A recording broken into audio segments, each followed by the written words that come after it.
बताओ माधव, आखिर क्या बात है?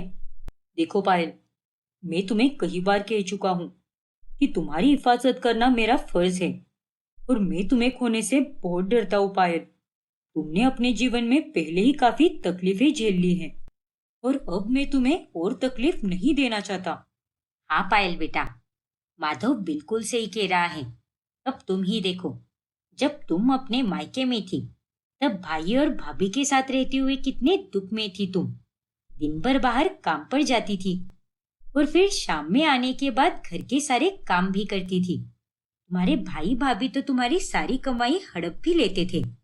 और अब जब तुम इतने आलीशान घराने की बहू बन चुकी हो, तो ऐसे में हम सब यही चाहते हैं कि तुम इस बंगले में आराम से रहो और तुम्हें किसी भी प्रकार की दिक्कत ना हो।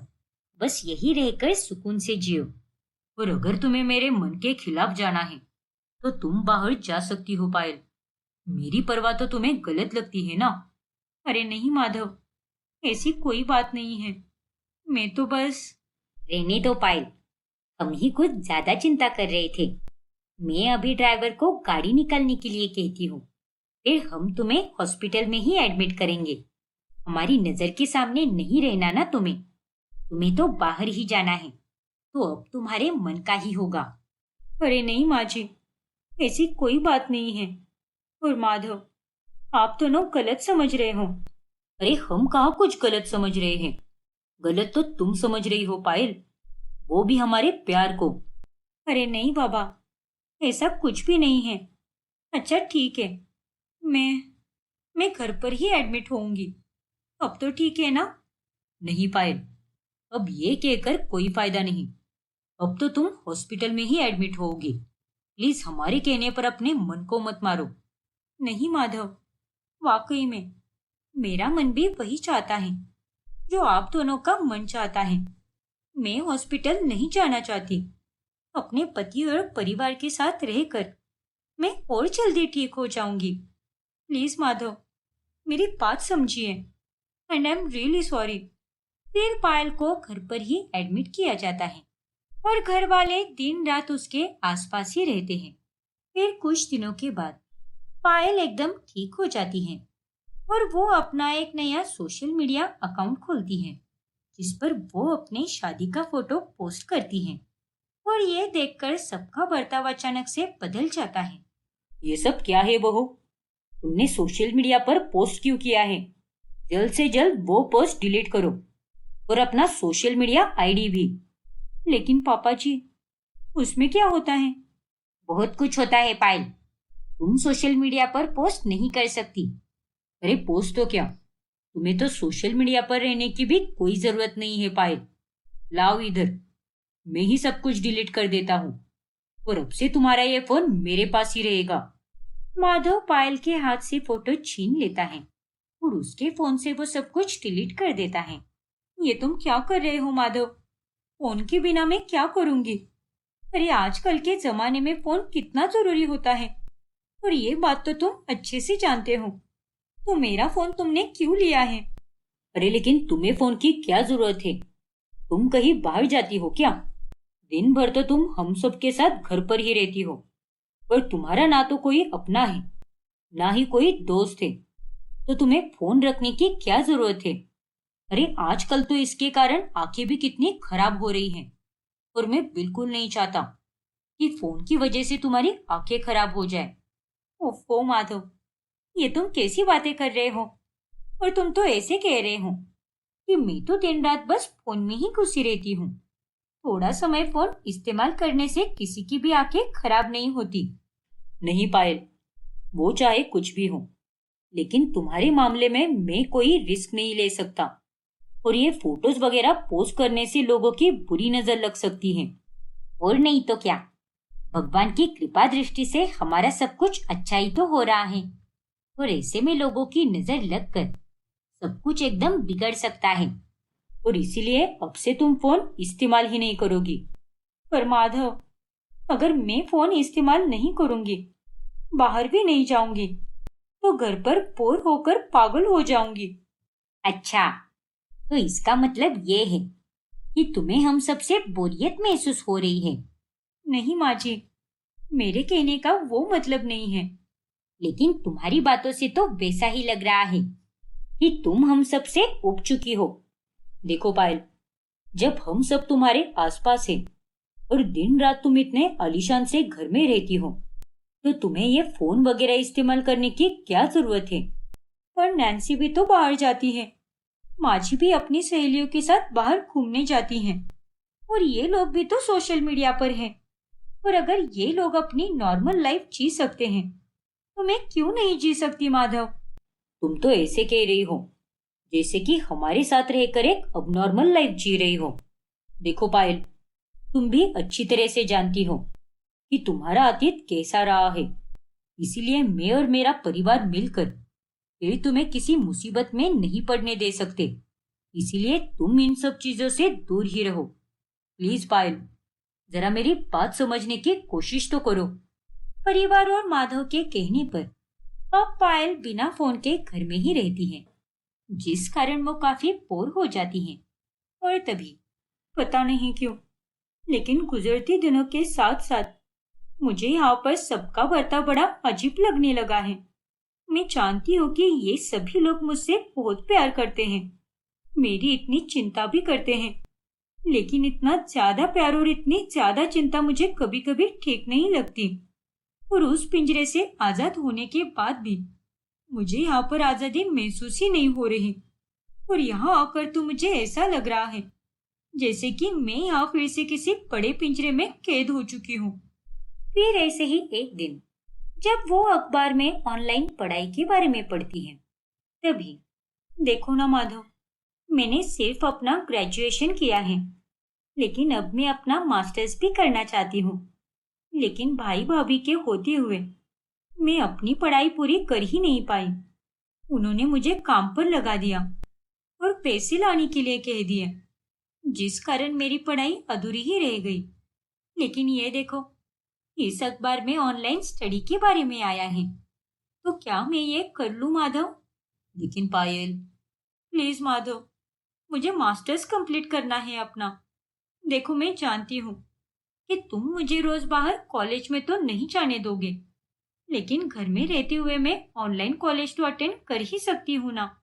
और उसके लिए मुझे कहीं जाने की भी कोई जरूरत नहीं होगी, और घर बैठे बैठे मुझे मास्टर्स की डिग्री भी मिल जाएगी। कितना अच्छा होगा ना फिर? पर पायल, अब तो तुम इतने अमीर खानदान की बहू बन चुकी हो, फिर तुम्हें ये पढ़ाई वगैरह करने की क्या जरूरत है? मैं जानती हूँ माधव, लेकिन मुझे अपनी पढ़ाई पूरी करनी है और अपना खुद का कुछ करना है, और वो फीलिंग कुछ अलग ही होती है। आई नो माधव, तुम और बाकी सब हो मेरे लिए, लेकिन ये मेरा एक सपना है कि मैं अपनी पढ़ाई पूरी करके आगे भी कुछ करूं। मैं तुम्हारे सपनों की इज्जत करता हूँ पायल, लेकिन माफ करना, ये मुमकिन नहीं हो सकता। तुम ये पढ़ाई वगैरह नहीं कर सकती। क्या? तभी वहां पर गायत्री आती है। माधव ने बिल्कुल सही कहा। अब तेरी वो उम्र चली गई और वक्त भी चला गया, क्योंकि अब तू इसकी बीवी और बहू बन चुकी है। इसीलिए अब तुम्हारे जीवन का ध्यान सिर्फ और सिर्फ अपने पति की खुशियों में और ससुराल के फर्ज निभाने में होना चाहिए। और अगर तुम ये पढ़ाई बढ़ाई के चक्कर में फंस गई, तो अपनी जिम्मेदारियों को ठीक से नहीं निभा पाओगी। अरे नहीं माँ जी, ऐसा कुछ भी नहीं होगा। देखना आप, मैं अपनी जिम्मेदारियों को एकदम अच्छे से निभाऊंगी और आप सबको खुश भी रखूंगी। शिकायत का आपको कोई मौका नहीं दूंगी। पर प्लीज माँ जी, एक बार मुझे एक मौका तो दीजिए।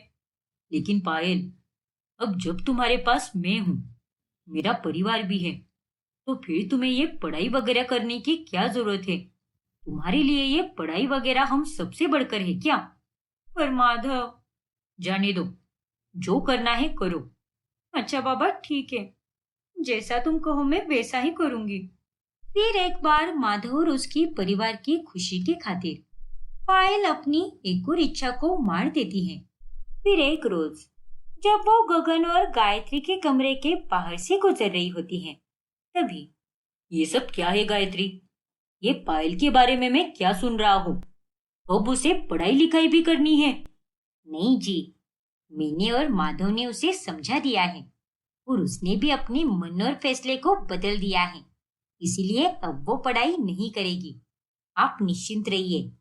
ध्यान रहे गायत्री, पायल बहू इस घर के बाहर नहीं जानी चाहिए, क्योंकि अगर वो इस घर के बाहर गई तो हमारा मकसद पूरा नहीं हो पाएगा और मकसद के अनुसार उसका इस घर के बाहर कदम रखना हमारे लिए भारी पड़ सकता है।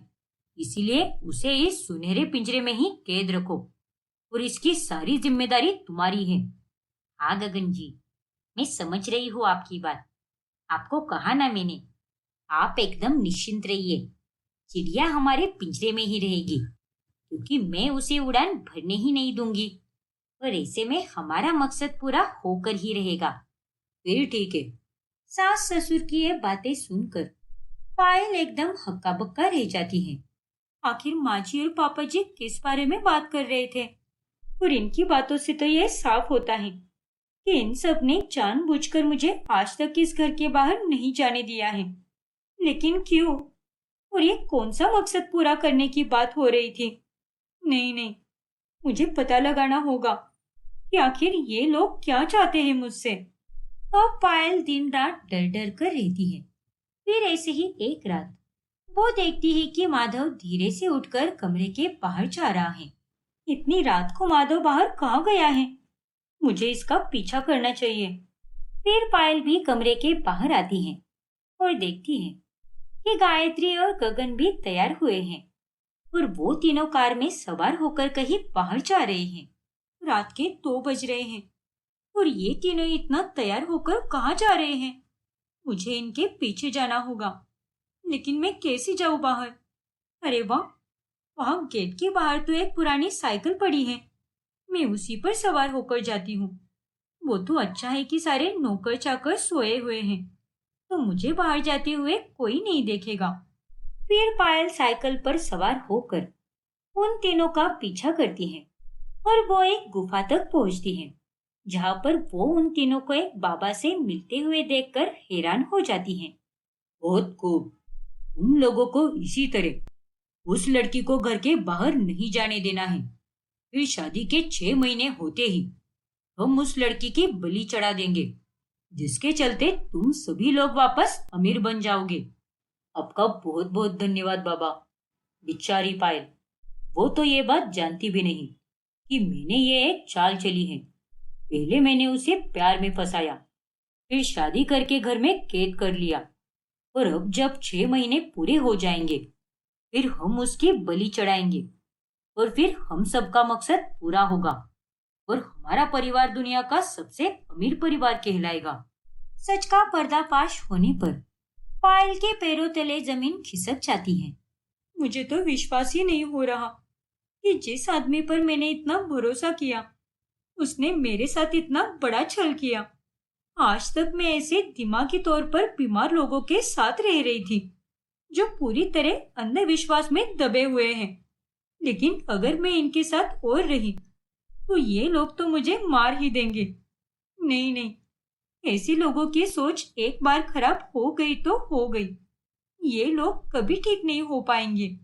ये तो मानसिक रूप से पागल लग रहे हैं और मुझे इनके चंगुल से खुद को बचाना ही होगा। फिर अंत में पायल उस शहर से भागकर एक बस में जाकर बैठती है। कंडक्टर भाई, ये बस कहाँ जाती है? मसूरी। क्या? लेकिन मसूरी में तो मैं किसी को जानती भी नहीं, और ऐसी अनजान जगह जाकर मैं क्या करूंगी?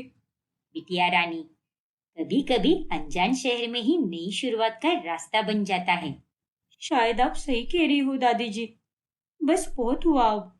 मायका और ससुराल दोनों भी मेरे लिए किसी पिंजरे से कम नहीं थे।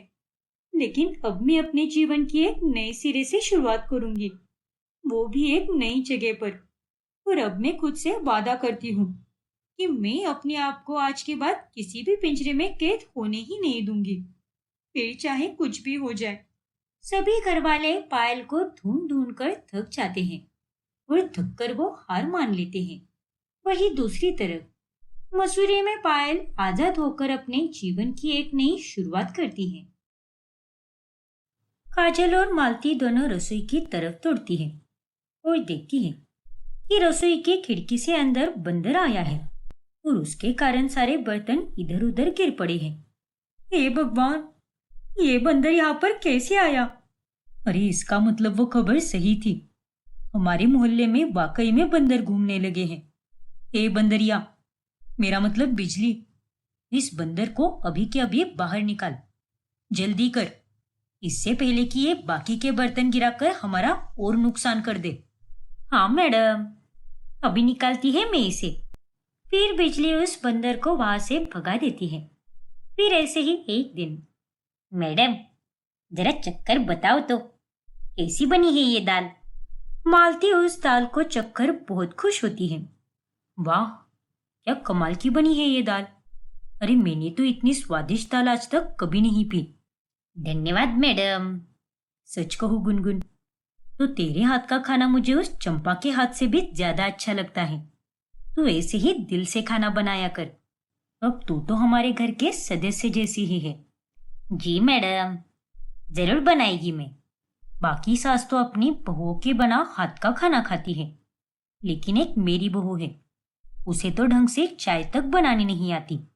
तुझे पता है, एक बार मैंने उसके हाथ की चाय पी थी। बाय गॉड, अगले 7 दिनों तक मेरी तबीयत खराब हो गई थी। इतनी बुरी बनी थी वो चाय। आई ला, क्या बात कर रही हो मैडम? हाँ गुनगुन, मैं बिल्कुल सच कह रही हूँ। वैसे आपको पता है क्या मैडम, वो छोटी मैडम तो आपके बारे में बहुत ही बुरा भला बोल रही थी। क्या? मेरे बारे में बुरा भला बोल रही थी? क्या कहा उसने? बता मुझे। लेकिन आप उन्हें मत बताना, वरना वो मेरे को नहीं छोड़ेगी फिर। और वो सुनकर मुझे बहुत बुरा लगा, इसलिए मैं आपको बोल रही है। वो बोल रही थी कि मेरी सास बहुत ही कठोर है, अपने मतलब के हिसाब से रिश्ते बनाती है, बस अपना स्वार्थ ही देखती है, बस जल्दी से टपक जाए, फिर मैं एकदम टेंशन फ्री होकर जीऊंगी। क्या कहा? उसकी इतनी हिम्मत? अब तो मैं उसे नहीं छोड़ूंगी। देखो बड़ी मैडम, बस इन सब के बीच में मेरे को मत फंसाना। मालती गुस्से से गर्म हो जाती है और वो फौरन काजल के पास जाकर उसे सुनाने लगती है। क्या? इस गुनगुन की तो मेरी ही गलती थी। मुझे उसके सामने इस बुढ़िया की बुराई करनी ही नहीं चाहिए थी। अब मुंह खोलकर क्या क्या मत करती बैठ, वरना मैं तेरा मुंह ही तोड़ दूंगी। अरे कितनी बेशर्म है तू, अपनी ही सास की मरने की राह देख रही है। पाप लगेगा तुझे। बस कीजिए माँ जी, आप भी कोई दूध की धुली हुई नहीं हो। अरे आपने भी पिंकी के सामने मेरी कितनी बुराई की, उसने भी आकर मुझे सब बता दिया। नहीं नहीं, ऐसा कुछ भी नहीं है। मैंने तो वो... क्यों? अब क्या हो गया? गले में कुछ अटक गया क्या आपके? बोलिए ना। दूसरों को बोलने से पहले आप पहले अपने गिरेबान में झांक कर देखिए, समझिए ना। उन दोनों की आवाजें सुनकर देवेंद्र वहां पर आ जाता है। अरे तुम दोनों इतना क्यों झगड़ रही हो? कभी तुम्हारी नौकरानियां तो कभी तुम दोनों। अरे हमारा ये घर घर लग ही नहीं रहा, बिग बॉस का हाउस बन चुका है ये। जब देखो तब बस लड़ाई झगड़े ही चालू रहते हैं। और ये सब एक साथ 5-5 नौकरानियां रखने का ही नतीजा है। ना तो यहाँ पर 5 नौकरानियां होती, ना ही सारी बातें इधर की उधर होती। अरे एक साथ अगर इतनी नौकरानियां रखोगे तो ये सब तो होना लाजमी है ना। उन दोनों की ये बातें सुनकर काजल और मालती अब चुप हो जाती हैं, क्योंकि उन दोनों ने भी एक दूसरे की बुराई की होती है। दिन यूं ही गुजरते जाते हैं और अब 5 नौकरानियों के कारण काजल और मालती का टेंशन कम होने की जगह बढ़ता ही जाता है। जाने दो ना मैडम, रोज तो मैं टाइम से आती ही है ना, तो एक दिन देर से आई तो आप मेरे को सुनाने लगी। और वो बंदरिया जब उस दिन देर से आई थी, तभी तो आप दोनों ने उसे कुछ भी नहीं कहा। क्यों? तब आप दोनों के मुंह पर गोंद लग गया था क्या? या फिर मुंह में अपने दही जमा कर बैठी थी? देख गुलाबो, तू हमारे साथ इस तरह से बात नहीं कर सकती। अरे यहाँ पर तो सब उल्टा ही हो गया है। ये सारी नौकरानियां अपने आप को मालकिन समझ रही है। अरे बस कीजिए माँ जी, कंट्रोल कीजिए कंट्रोल। और गुलाबो, हम हर नौकरानी को देर से आने पर बोलते हैं, और उस दिन भी बिजली ने हमें पहले से ही बोल के रखा था कि उसे 15 मिनट लेट हो जाएगा, इसलिए हमने उससे कुछ भी नहीं कहा। लेकिन तू तो आज बिना बताए ही देर से आई है, वो भी पूरा आधा घंटा। खैर छोड़ो, मेरा तो मन ही नहीं है इधर काम करने का, फिर भी मजबूरी के कारण करेली है मैं। ऐसा मत बोल गुलाबो, अरे तू ही तो हमारी सबसे फेवरेट है। खैर अब जा, जल्दी से काम निपटा ले अपना, फिर हम दोनों साथ में बैठकर आइसक्रीम खाएंगे। अब गुलाबो मुंह फुलाकर अपना काम करने लगती है। ये सब क्या था माँ जी? आपको 1000 बार एक ही बात समझानी पड़ेगी क्या? इन नौकरानियों के साथ हमेशा अच्छे से पेश आना होगा।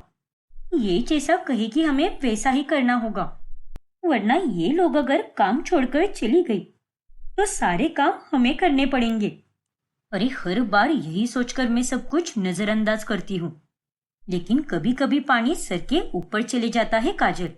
अरे मैंने तो आज तक अपनी सास की भी नहीं सुनी, तो इन पागल नौकरानियों की क्या ही सुनूं मैं। एक टाइम था जब मैं अपनी जवानी में गुंडी थी, गुंडी। मैं सुनने वालों में से नहीं हूँ, सुनाने वालों में से हूँ। इसीलिए अब धीरे धीरे मेरे सब्र का बांध टूटता जा रहा है। इसीलिए तू ही इन बेवकूफ नौकरानियों को समझा दे अपनी भाषा में, वरना किसी दिन मैं इन सब की ऐसे बैंड बजाऊंगी कि इन्हें इनकी नानी, दादी, परदादी सब याद आ जाएगी। इतना कहकर मालती वहां से चली जाती है। एक तरफ वो 5 नौकरानियां हैं और एक तरफ है मेरी निकम्मी सास। आखिर संभालू तो किसे संभालू मैं? भगवान जी, ये सब मेरी जिंदगी में क्या हो रहा है? वही एक दिन जब नकुल घर पर रहता है, तभी देखो बेबी, आज तो मैं पूरा दिन घर पर ही हूँ।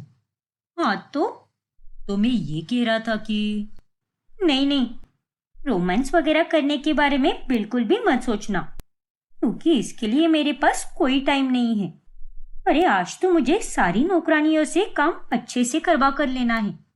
वो कल माजी की सहेलियां आने वाली है ना लंच के लिए, इसीलिए हमारा पूरा घर चमकना चाहिए, और ये माजी का फैसला है। ओफो काजल, अरे वो सब छोड़ो ना और इधर आओ मेरे पास। लेकिन नकुल, दोनों करीब आते हैं कि तभी वहां पर बिजली आ जाती है। अल्लाह, सर आप यहाँ पर? माफ कर दो मैडम, मेरे को पता ही नहीं था कि आप दोनों यहाँ पर दिन दहाड़े रोमांस करेले हो।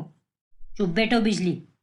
अरे तुम्हें इतनी सी भी अकल नहीं है क्या कि अगर तुम किसी के कमरे में जाती हो तो अंदर जाने से पहले दरवाजा खटखटाया करते हैं और अंदर आने की परमिशन मांगते हैं।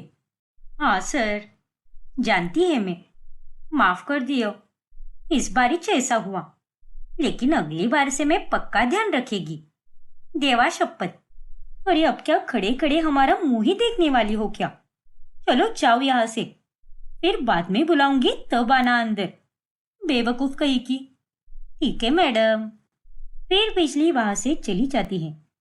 देखा ना काजल, अरे ये सब घर में इतनी सारी नौकरानियों को रखने के कारण ही हुआ है। प्राइवेसी नाम की कोई चीज ही नहीं रही। जब देखो तब घर में हर समय कोई ना कोई नौकरानी रहती ही है। अरे कल को ही मैं काम से आ रहा था, तब मोहल्ले में 2 औरतों को हमारे घर के बारे में गॉसिप करते हुए सुना मैंने। क्या? और नहीं तो क्या।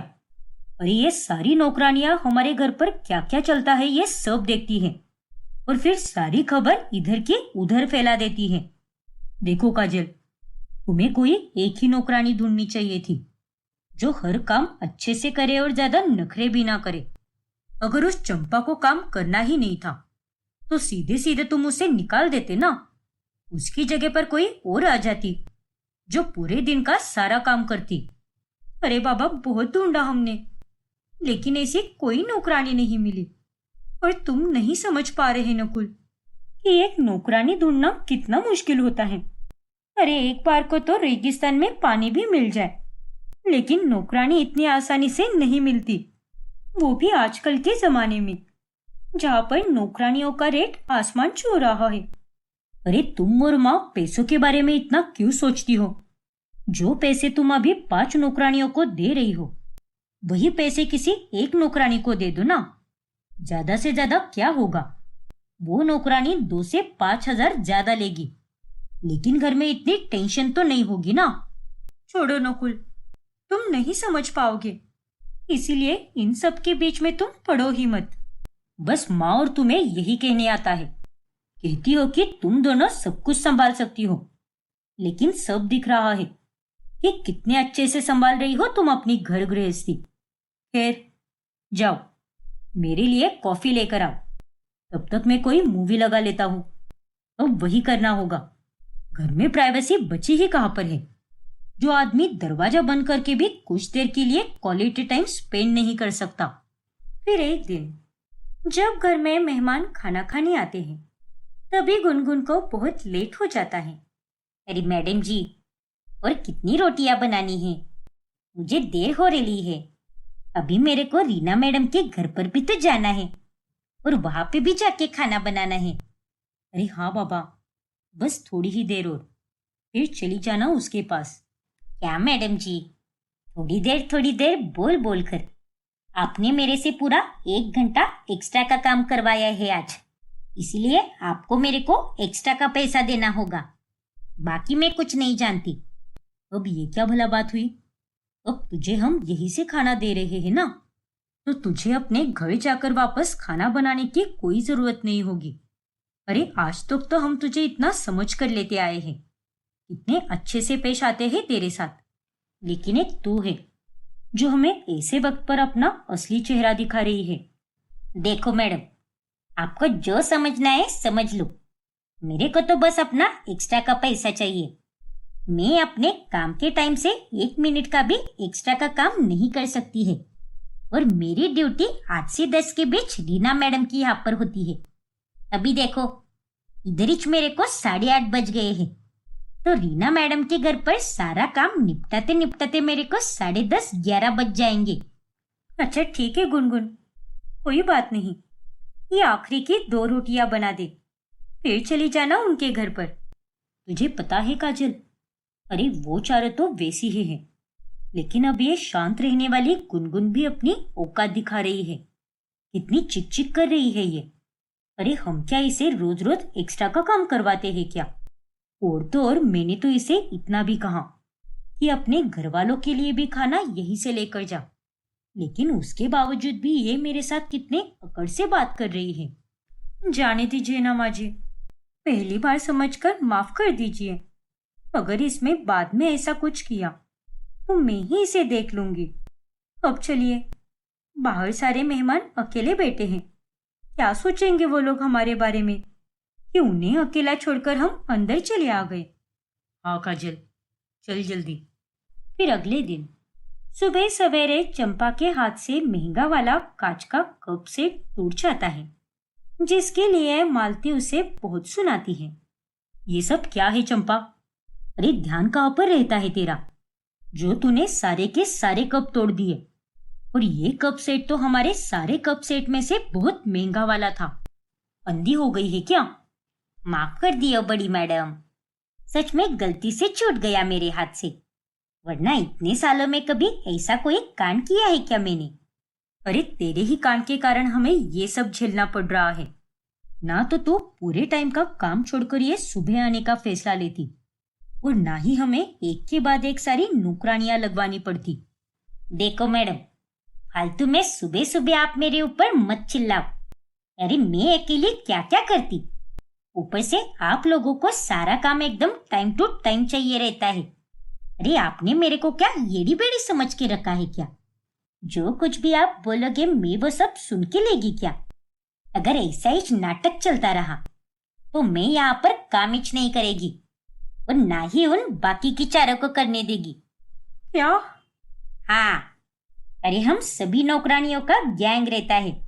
बिजली तो मेरी सहेली है, बाकी गुलाबो और पिंकी से भी मेरी अच्छी बनती है, और रही बात उस गुनगुन की, तो उसे भी मैं जैसे तैसे करके अपनी तरफ खींच लेगी। वैसे भी हमारे गैंग की एक औरत बोल रही थी कि गुनगुन को अब आप लोगों से परेशानी होने लगी है, इसीलिए आप तो जरा बचकर ही रहो हम नौकरानियों से। भड़को मत चंपा, हम इस विषय पर आराम से बात कर सकते हैं ना? प्लीज शांत हो जाओ। नहीं काजल, अब इस विषय पर कोई आराम से बात नहीं करेगा। इसे निकलना है ना? चल निकल, अभी के अभी छोड़ दे सारा काम और दफा हो जा यहाँ से। नहीं चाहिए मुझे कोई भी नौकरानी।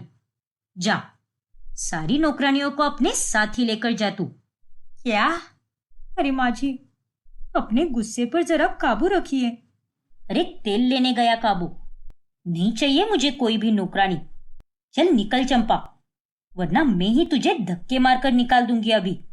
बहुत हो गया इन सभी नौकरानियों का नाटक। अरे मैडम जी, जरा आराम से बात कीजिए ना, इतना चिल्ला क्यों रही है? अगर आप इतना चिल्लाएगी तो आपका एचबीपी खाली फोकट हाई हो जाएगा।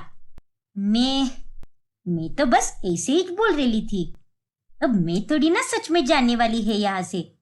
पर आप लोग तो मेरे पुराने वाले मैडम लोग हो ना। सॉरी है, मैं जाती है और आपके लिए मस्त नाश्ता बना कर लाती है। और वो आपको छोले भटूरे बहुत पसंद है ना, तो मैं आज आपके लिए वही बनाती है। इतना कहकर चंपा रसोई में चली जाती है। देखा ना तूने काजल, कैसे मेरे गुस्सा होने पर और जब मैंने उसे काम से निकाल देने की धमकी दी तब उसने अपना असली रूप दिखा ही दिया। अरे उसकी तो बोलती बंद हो गई थी। और इसमें सारी गलती हमारी ही है कि हम हर नौकरानी को यही जता रहे थे कि काम की जरूरत सिर्फ हमें ही है, जबकि जरूरत उन्हें भी होती है। अरे वो लोग तो बस हमारा फायदा उठाते हैं क्योंकि उन्हें यही लगता है कि हमें उन्हें खोने का डर है। और इसीलिए इनके साथ अब से हमें कठोरता से पेश आना होगा और तभी जाकर ये सभी नौकरानियां सही से काम करेगी। हाँ माँ जी, शायद आप सही कह रही हो। और इस तरह अंत में मालती और काजल अपना स्वभाव बदल देती है, जिसके बाद वो पांचों नौकरानियां चुपचाप बिना कोई नाटक किए अपना सारा काम करती है। हाँ, लेकिन चिंता करने वाली कोई बात नहीं है। ये कोई मेजर केस नहीं है, लेकिन फिर भी अब से आने वाले कुछ दिनों तक विक्रम जी को अकेला बिल्कुल मत छोड़ना और हमें उन्हें अगले 24 घंटों तक मॉनिटर करना होगा। उसकी चिंता मत कीजिए डॉक्टर, घर में सब है और अब से हम उनके पास ही रहेंगे। डॉक्टर साहब, पक्का सब नॉर्मल है ना? विक्रम की हालत ज्यादा खराब तो नहीं है ना? देखिए, उनकी हालत तो खराब है, लेकिन उतनी भी नहीं कि जिसके चलते चिंता होनी चाहिए। दवाइयाँ और सही तरह से देखरेख के बाद वो एकदम तंदुरुस्त हो जाएंगे। उनके खान पान में भी आपको अच्छे से ध्यान देना होगा। ऐसी चीजें तो बिल्कुल मत दीजिए जिनसे उनके हार्ट को तकलीफ हो। ठीक है डॉक्टर, और अब से मैं हर एक छोटी से छोटी बात का ध्यान रखूंगी। कुछ ही दिनों में विक्रम को हॉस्पिटल से डिस्चार्ज मिल जाता है और अब सिया उसका बहुत अच्छे से ख्याल रखती है। ये लो विक्रम, ये सूप पियो, इससे तुम्हें राहत मिलेगी। शुक्रिया सिया। सच में तुम्हें ना किसी की नजर लग गई है। आज ही मैं माँ जी से कहकर तुम्हारी नजर उतरवाती हूँ। और तुम्हें पता है, जब से मैंने सुना है कि तुम्हें हार्ट अटैक आया है, तब से मेरी जान ही निकल गई थी। I am sorry Siya and thank you so much मेरा इतना ख्याल रखने के लिए। अरे चुप रहो और अब प्लीज किसी भी तरह का टेंशन मत लो। हम सब है यहाँ पर। मैं तुम्हें और तुम्हारे बिजनेस को और हमारे घर को अच्छे से संभाल लूंगी। तुम इन सब की बिल्कुल चिंता मत करना। वो तो है सिया, और मुझे तुम पर पूरा भरोसा है कि तुम अपनी हर जिम्मेदारी बखूबी निभाओगी। फिर उस दिन के बाद से सिया ही अब बिजनेस संभालने लगती है, लेकिन एक हफ्ते में ही उसके कारण कंपनी को थोड़ा नुकसान हो जाता है, जिस कारण विक्रम को बहुत गुस्सा आता है। अरे तुम ऐसे कैसे कर सकती हो सिया? लगातार 3 डील्स कैंसिल हो गई है। तुम्हारे कारण आज हमें कितना नुकसान हो गया है। अब मैं क्या करूं? आई एम सॉरी विक्रम, लेकिन मैंने अपनी तरफ से पूरी जान लगा दी थी, लेकिन फिर भी कुछ कमी रह गई शायद। तुम्हारे भरोसे पर सब कुछ छोड़कर मैंने बहुत बड़ी गलती कर दी। मुझे ऐसा करना ही नहीं चाहिए था। सच में मैं ही पागल हूँ। आई एम सॉरी विक्रम, लेकिन प्लीज तुम इतना गुस्सा मत करो। मैं धीरे धीरे सब कुछ सीख जाऊंगी। अरे क्या धीरे धीरे सीख जाओगी? ये कोई रॉकेट साइंस थोड़ी ना है। बस डील ही तो पक्की करनी थी। लेकिन डील्स पक्की करने के लिए क्लाइंट भी वैसे होने चाहिए ना विक्रम। कभी कभी बिजनेस में भी उतार चढ़ाव होते रहता है। जरूरी नहीं कि हर हफ्ते बस मुनाफा ही हो। बस करो सिया, मुझे अब तुम्हारी कोई बात नहीं सुननी। अकेला छोड़ दो मुझे। लेकिन विक्रम, मैंने कहा ना मुझे अकेला छोड़ दो। विक्रम के इस बर्ताव से सिया को बहुत बुरा लगता है और वो बाहर चली जाती है। और तभी उसे अपनी माँ का फोन आता है। हाँ माँ, मैंने खाना खा लिया है और विक्रम भी अभी पहले से बेहतर ही है। क्या हुआ सिया बेटा? तेरी आवाज से तो ऐसा लग रहा है जैसे कि तू दुखी है। बता ना मुझे कि आखिर बात क्या है। अरे नहीं माँ, ऐसा कुछ भी नहीं है। झूठ मत बोल बेटा, मैं तुझे अच्छे से जानती हूँ। कोई तो बात है। चल अब मुझे बिना छुपाए सच बता दे। माँ, वो ना। फिर सिया भावुक होकर जमुना को सब कुछ बता देती है। अरे जाने दे बेटा, विक्रम जी की तबीयत ठीक नहीं है और ऐसे हालात में अगर कोई परेशानी आ जाए तो वो व्यक्ति और ज्यादा चिड़चिड़ा हो जाता है और वो इंसान ऐसे ही व्यक्ति पर अपना गुस्सा निकालेगा जिससे वह सबसे ज्यादा प्यार करता है। अब तुझे ही उन्हें समझ कर लेना होगा बेटा। फिर भी माँ, मैं जानती हूँ कि वो बीमार है, लेकिन मुझ पर इतना चिल्लाना ये भी तो सही नहीं है ना माँ। हाँ बेटा, लेकिन इस बात को अब ज्यादा खींच मत और जा विक्रम जी से सुलह कर ले। खामोखा उनसे दूर रहकर या मन मुटाव के कारण उनकी तबीयत और खराब हो सकती है। हाँ माँ, आप सही कह रही हो। फिर सिया विक्रम के पास चली जाती है और उनसे इस बारे में बात करती है और अगले 1-2 दिनों में उनके बीच में सब कुछ एकदम ठीक हो जाता है। विक्रम, क्यों ना आज हम दोनों मूवी देखने जाए? डॉक्टर ने भी कहा है कि तुम्हें बाहर भी आना जाना करना चाहिए। अभी एक ही जगह पर रहकर बेचैनी महसूस हो सकती है तुम्हें, इसीलिए कह रही हूँ कि हमें मूवी देखनी चाहिए और उसके बाद हम बाहर थोड़ा घूम फिर भी लेंगे। ठीक है सिया, अब तुम इतना कह रही हो तो फिर चलते हैं। ठीक है विक्रम, मैं अभी तैयार हो जाती हूँ और तुम भी तैयार हो जाओ। हाँ सिया। फिर सिया और विक्रम दोनों मूवी देखने थिएटर चले जाते हैं। लेकिन मूवी शुरू होने के 20 से 25 मिनट बाद ही विक्रम वहां पर गुस्सा करने लगता है। अरे सिया, मुझे यहाँ पर बिल्कुल नहीं बैठना। मेरी आंखें दर्द कर रही है। प्लीज चलो यहाँ से। लेकिन विक्रम, थोड़ी देर तो बैठो। नहीं सिया, इस मूवी के विजुअल्स काफी ज्यादा सफेद है और मुझे उनसे तकलीफ हो रही है। ठीक है विक्रम, अगर तुम्हें प्रॉब्लम हो रही है तो चलो यहाँ से। फिर वो दोनों वहां से चले जाते हैं और 2 दिनों के बाद जब सिया अपने मायके जाती है तभी, अरे अंजू भाभी, आप इतना सच सवर कर कहाँ जा रहे हो? अरे सिया, हम दोनों पास ही के रेस्टोरेंट में खाना खाने जा रहे हैं क्योंकि आज के दिन ही हम दोनों पहली बार मिले थे। अरे वाह, क्या बात है भाभी, बधाई हो। सिया, कैसा लग रहा हूँ मैं? अरे वाह भैया, आप तो एकदम हीरो लग रहे हो। कुछ भी सिया, अरे जब तक ये व्हीलचेयर मेरी जिंदगी में है तब तक मैं अच्छा कैसे लग सकता हूँ? इसकी वजह से तो मैं एकदम गंदा दिखता हूँ। अरे नहीं भैया, ऐसा कुछ भी नहीं है और ये सारी फालतू की बातें मत कीजिए क्योंकि आप दुनिया के सबसे हैंडसम पति और भाई हो। फिर चाहे कुछ भी कहे। क्यों भाभी? हाँ सिया, तुमने बिल्कुल सही कहा। फिर उदय और अंजू दोनों साथ में चले जाते हैं और उन दोनों के बीच का प्यार देखकर सिया के मन में एक ख्याल आता है। भैया तो अपाहिज हो गए हैं, लेकिन फिर भी समय के साथ साथ भाभी सुधर चुकी है और अब वो उन्हें कितना प्यार करती है। लेकिन विक्रम का मैं क्या करूं? वो तो बस दिन ब दिन बदलते ही जा रहा है। कभी मूवी देखते समय उसकी आंखें दर्द करती है तो कभी वो मुझ पर बेवजह गुस्सा करता है तो कभी थकावट के कारण वो मेरे साथ कहीं नहीं आता। काश मैं और विक्रम भी एक नॉर्मल कपल की तरह रह पाते।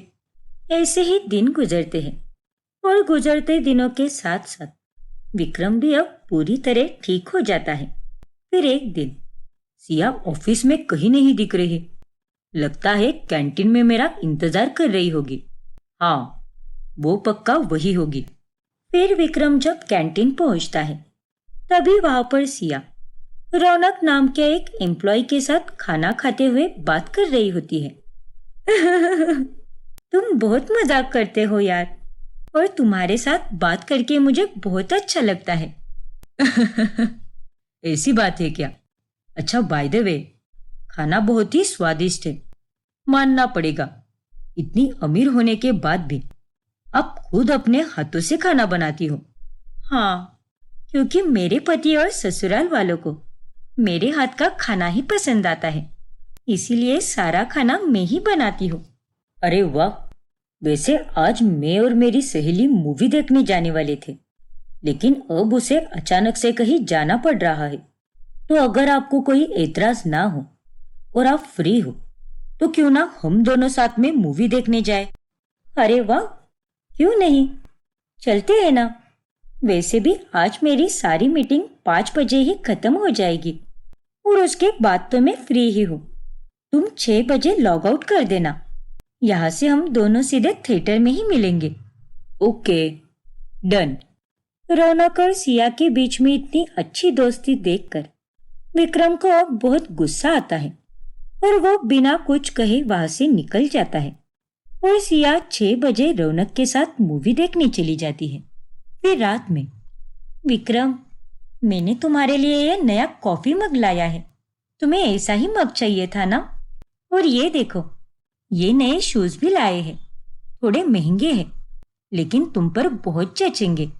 और ये रंग तो तुम्हारा पसंदीदा रंग है ना? विक्रम, मैं तुमसे बात कर रही हूँ और तुम हो कि अपने फोन में ही घुसे पड़े हो। देखो सिया, मैं कुछ काम कर रहा हूँ, तो प्लीज मुझे डिस्टर्ब मत करो और जाओ यहाँ से। क्या कहा तुमने? वही जो तुमने सुना। अब जाओ यहाँ से। विक्रम के मुंह से ये बातें सुनकर सिया एकदम हैरान रह जाती है। ऐसे ही गुजरते दिनों के साथ साथ जैसे जैसे रौनक और सिया की दोस्ती बढ़ती जाती है, वैसे वैसे सिया और विक्रम के बीच में तनाव भी बढ़ने लगता है। वाह सिया, क्या कमाल का पिज्जा बनाया है तुमने। सच में मजा ही आ गया। क्यों दादी? हाँ हाँ, बिल्कुल। अरे आखिर बहू किसकी है? हाँ? वो बात तो है। थैंक यू माँ जी। अरे पापा, आ गए आप? अब जल्दी से बैठ जाइए, क्योंकि आज सिया ने वर्ल्ड का बेस्ट पिज्जा बनाया है और अगर आप भी इन्हें खाओगे तो आप इनके फैन बन जाओगे। नहीं, मुझे भूख नहीं है, तुम लोग ही खाओ इसे। लेकिन पापा, अब इन्हें क्या हुआ? सिया, सिया बहू, तुम दोनों के बीच सब ठीक तो है ना? क्योंकि पिछले कुछ दिनों से मैंने तुम दोनों को साथ में हंसते मुस्कुराते या बात करते हुए देखा भी नहीं। पता नहीं माँ जी कि आखिर विक्रम को क्या हो गया है। वो तो मुझसे ठीक से बात भी नहीं करते, बस अपने में ही रहते हैं। क्या? हाँ माँ जी, लेकिन आप फिक्र मत कीजिए। हो सकता है कि बिजनेस को लेकर किसी चिंता में हो, और घबराने वाली कोई बात नहीं है, क्योंकि हम दोनों के बीच ऐसा कोई झगड़ा नहीं हुआ है। लेकिन फिर भी सिया, तुम मुझसे बात करो और पूछो कि आखिर वो इतना कटा कटा सा क्यों रहने लगा है तुमसे। और अगर तुम पूछोगी नहीं तो तुम्हें पता कैसे चलेगा? मैंने कई बार पूछा माँ जी, लेकिन विक्रम कोई जवाब ही नहीं देता। फिर सिया सुलेखा को उन दोनों के बीच हुए झगड़ों के बारे में बता देती है और सुलेखा भी ये सुनकर अब काफी चिंता में पड़ जाती है। फिर एक दिन जब रौनक का जन्मदिन होता है, तभी सिया अपने हाथों से उसके लिए ग्रीटिंग कार्ड बनाती है और एक सुंदर सा गिफ्ट भी लाती है। ये तोहफा और कार्ड देखकर रौनक बहुत खुश हो जाएगा। जिंदगी में मैंने कभी दोस्त नहीं बनाए, लेकिन रौनक मेरा पहला पक्का दोस्त बना है और एक दोस्त का जन्मदिन दूसरे दोस्त के लिए किसी बड़े दिन से कम नहीं होता। वाह सिया, क्या बात है। इतने दिनों तक जो हो रहा था उसे देखकर मैं चुप था, लेकिन आज तो तुमने सारी हदें पार कर दी। ये तुम क्या कह रहे हो विक्रम? मुझे तो कुछ समझ नहीं आ रहा। अरे माना कि मैं बूढ़ा हूं, मुझ में ढेरों कमियां हैं, लेकिन इसीलिए तुम अब जवान लड़के के साथ अपनी नई प्रेम कहानी रचा रही हो। क्यों? सही कहा ना मैंने? क्या? ये तुम क्या बकवास कर रहे हो विक्रम? ये कोई बकवास नहीं है, बल्कि सच्चाई है। और मैं कोई दूध पीता हुआ बच्चा नहीं हूं। मुझे सब समझ आता है कि रौनक और तुम्हारे बीच में आखिर क्या खिचड़ी पक रही है। मुझे तुमसे ये उम्मीद बिल्कुल नहीं थी सिया। बस विक्रम, बहुत हुआ। आज तुमने ये सब कहकर सीधे मेरे चरित्र पर उंगली उठाई है। मैं अब तुम्हारे साथ एक मिनट भी अब नहीं रहूंगी। अरे मेरी माँ की सो, रौनक और मैं तो बस अच्छे दोस्त थे और कुछ भी नहीं, लेकिन तुमने उस दोस्ती का गलत मतलब निकाला। अरे कितने घटिया आदमी हो तुम। अब सिया गुस्सा होकर घर छोड़कर जाने लगती है। तभी उसे सुलेखा रोक लेती है। अरे ये सब क्या कर रहे हो तुम दोनों? ऐसे चलती है क्या शादी? और विक्रम, तू इतनी गंदी सोच कब से रखने लग गया? अरे रौनक तो बस इसका दोस्त है और ये तो सिर्फ तुझसे ही प्यार करती है। और प्यार में एक दूसरे की खुशियों की इज्जत करनी चाहिए, एक दूसरे का दुख समझना चाहिए, ना कि गुस्सा होकर बातचीत बंद कर देनी चाहिए। लेकिन माँ। चुप, बिल्कुल चुप। आज तू कुछ भी नहीं बोलेगा। अरे माना कि इसने नुकसान कराया है कंपनी को, लेकिन ये तो नई नई आई है ना वहां पर। तुझे भी इसे समझ कर लेना चाहिए था, ना कि इस पर गुस्सा करना चाहिए था। और सिया बहू, तुम्हें भी इस बात को समझना होगा कि विक्रम अब कोई जवान आदमी नहीं है। माना कि यह थकता है, हर 15 दिन में कोई ना कोई तबीयत से लेकर परेशान होती ही रहती है, लेकिन इस सब से तुम्हारा इस पर प्यार कम क्यों हो रहा है? अरे तुम दोनों ने प्यार करने से पहले उम्र तो नहीं देखी, तो फिर अब उम्र तुम दोनों के प्यार के बीच में क्यों आ रही है? आप सही कह रहे हो माँ जी। शायद हम दोनों ने एक दूसरे से कुछ ज्यादा ही उम्मीदें रख दी। अगर हम एक दूसरे से उम्मीदें ना रख के एक दूसरे का सहारा बनते तो ये रिश्ता और खूबसूरत बन सकता था, लेकिन हमने ऐसा नहीं किया। हाँ माँ, और शुक्रिया हमारी आंखें खोलने के लिए। पता नहीं गुस्से में हम दोनों क्या फैसला लेने जा रहे थे। और सिया, मुझे माफ कर दो। नहीं विक्रम, माफी तो मुझे मांगनी चाहिए, क्योंकि तुमसे ज्यादा गलतियां तो मैंने की है। इस तरह अंत में वो दोनों एक दूसरे को समझकर एक दूसरे की गलतियों को माफ कर देते हैं और फिर से एक होकर जीवन भर खुशी से रहते हैं।